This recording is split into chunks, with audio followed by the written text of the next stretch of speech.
The green tinted posts that hold up grapevines have become a part of the landscape over the last couple of decades. They're treated with a solution of poisonous chemicals, including arsenic, that some studies have shown can leach out.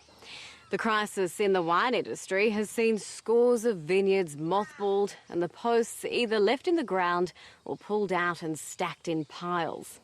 Prue Adams reports there are growing concerns about their use and disposal.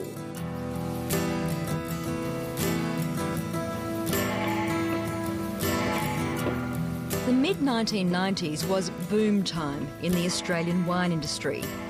Over a decade, there was a trebling in grape production, and holding up all the trellises were timber posts, countless millions of them.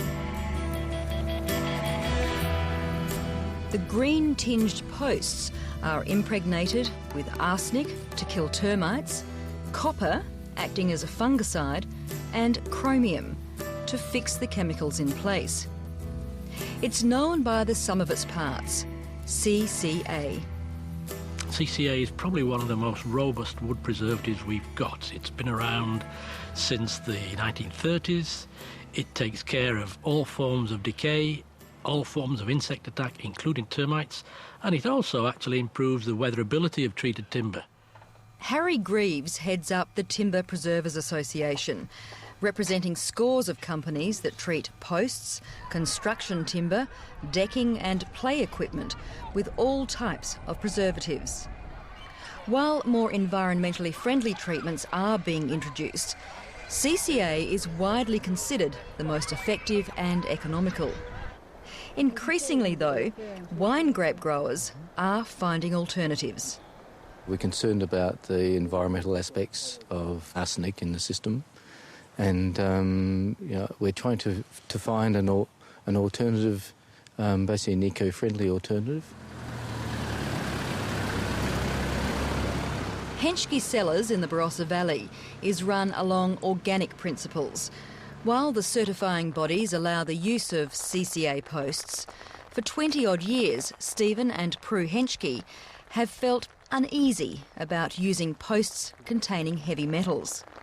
You know, our program at the moment is to try to phase out those posts, number one, particularly if they're broken. We're storing them in containers for the time being, and then taking them to the appropriate people to dispose of. According to the regulations. They've trialled a series of alternatives. The best, according to the winemaker, was the native cypress pine, which doesn't need treating because it is a hardwood and has natural insect resistance. But the harvesting of the natives was disallowed a decade ago, so the Henschkes are attempting to grow their own for future use. In the meantime, they've settled on posts made from recycled plastic, as vineyard manager Travis Coombe explains. You can see here with all the different plastics, so they're all old plastics, are probably recyclable, and there's a little bit of wood in them to hold them a bit better, so it's probably, there's less flex. So the early plastic posts drooped in the heat, so that was an issue, and we were trying to find alternatives, but the new ones now look like they're much more stable under those sorts of conditions and much easier to work with. So I reckon that's probably the ticket, as they say. Around the country, there are now several businesses built on using recycled household plastic to make all types of timber alternatives. At APR on Adelaide's outskirts, they're pumping plastic chips and wood fibre through the machines. Hollow posts are extruded out the other end. Much of this search for environmentally friendly options was prompted by an extensive review of treated timbers by the Australian Pesticides and Veterinary Medicines Authority, or APVMA. Released in 2005, it found that copper and chromium in the treated timber don't present an undue risk to public health. But the level of risk from timber-sourced arsenic is less certain. The review recommended that children's play equipment domestic decking and garden furniture not be built from arsenic-treated timber. When it came to vineyard posts, it was a little inconclusive, but there was no evidence to suggest that the vines would be contaminated.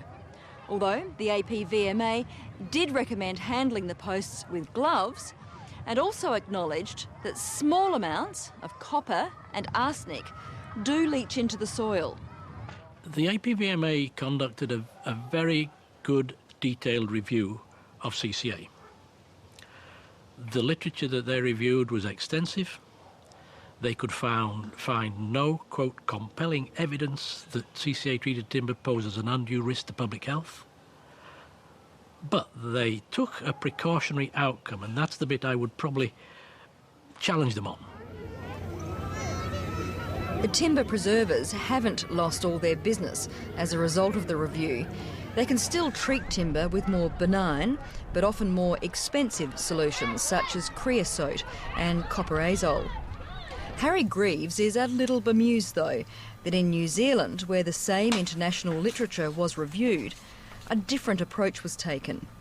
In New Zealand, which incidentally is the biggest per capita user of treated timber in the world, in New Zealand there are no restrictions whatsoever on CCA. And the New Zealand Environmental Risk Management Association reviewed the same data as all these other jurisdictions did and concluded there was no evidence to stop using it. In other parts of the world, there have been restrictions. In the United States, there's been a voluntary phase-out of CCA-treated timber in domestic situations. The Canadian Authority has adopted a similar approach. And the European Union has decided CCA should be restricted to industrial installations. While the use of the arsenic-treated timber has raised some questions, perhaps the bigger concern is what to do with the timber once it has outlived its usefulness. The treated timber posts are designed for roughly a 30-year life, but in recent times vineyards have gone over to machine picking and machine pruning, and this does shorten the life of the post. So some of the smaller, less strong posts are being damaged within about a 3 to 5 year period after being put in. At Zero Waste in Adelaide, John Blumson has been working closely with the wine industry to find solutions to the growing on-farm mountains of broken posts. This is what shouldn't be done with them, but usually is.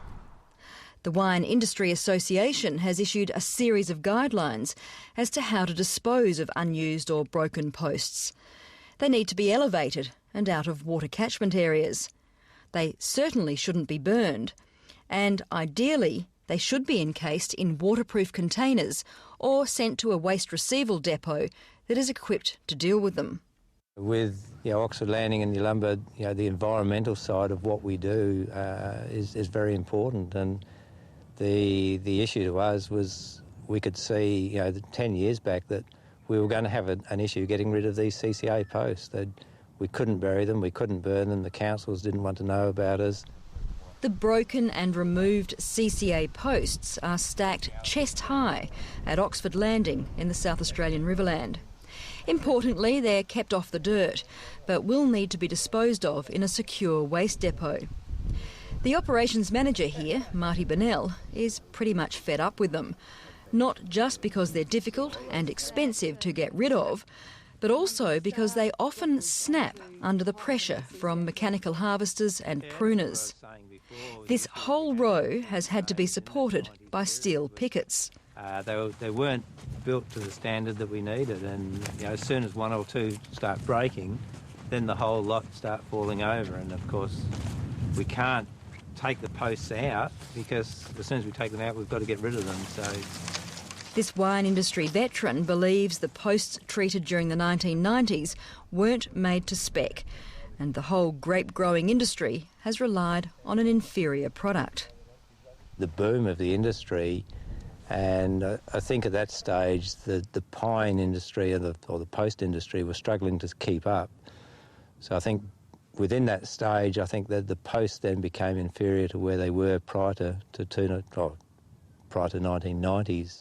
Surprisingly, to a point, the timber preservers agree. Well, I think there was such a demand for posts that maybe some of the treaters were taking shortcuts. At Oxford Landing, the CCA posts are progressively being removed and a range of different systems trialled. Creosote is natural, but it's found to get tacky in the heat and can burn the handler's eyes and hands. It smells pretty awful too. Plastic posts have been too bendy, and completely steel hasn't been the answer either, because the strainers lift out of the ground.